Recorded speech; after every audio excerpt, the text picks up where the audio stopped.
তৃতীয়বারের জন্য প্রধানমন্ত্রী করার জন্য ভারতীয় জনতা পার্টি তথা এনডিএ এবারের 400 লক্ষ নিয়ে তার কর্মসূচি শুরু করেছে। আমরা সৌভাগ্যবান, আমাদের যশস্বী প্রধানমন্ত্রী তিনি কয়েকদিন আগে কৃষ্ণনগরের পুণ্যভূমিতে দাঁড়িয়ে তিনি বলে গেছেন যে আমার এই জেলার 2টো সিট চাই।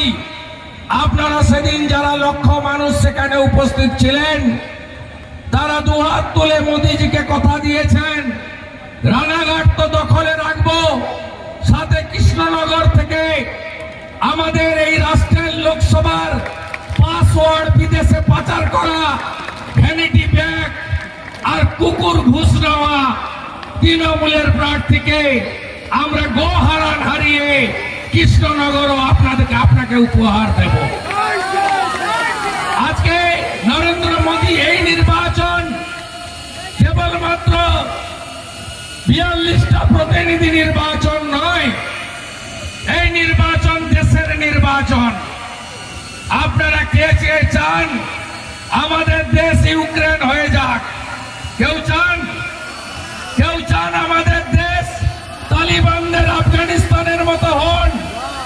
কে কে চান গাজা ভূখণ্ডকে নিয়ে প্যালেস্টাইন, লেবানন, ইসরায়েল, হামাস যা দেখেছেন টিভিতে, কে কে চান আপনারা বলুন? যদি না চান তাহলে নরেন্দ্র মোদীজিকে জেতাতে হবে, শক্তিশালী নেতার হাতে দেশ রাখতে হবে। এই ভায়া মুকুটমণিকে জিজ্ঞেস করবেন তো, ভাই তোমাকে তো এমএলএ করেছিলাম, আবার এমপি দাঁড়িয়েছ, ভাইপোর পায়ে আত্মসমর্পণ করেছ, চোর মমতা আজকে সাধু মমতা হয়ে গেছে তোমার ভাষায়। তুমি জিতলে তোমার প্রধানমন্ত্রীর নাম কি? যদি নাম বলে দিতে পারে তাহলে আমি আমার বক্তব্য প্রত্যাহার করে নেব। তৃণমূল কংগ্রেস একটি আঞ্চলিক দল, জাতীয় দলের তকমা অনেক আগে চলে গেছে। Trinamool Congress regional party, state party. এই পার্টি পশ্চিমবঙ্গে 42, বড়জোর আসামে একটা আর মেঘালয় একটা প্রার্থী দেওয়ার ক্ষমতা রাখে।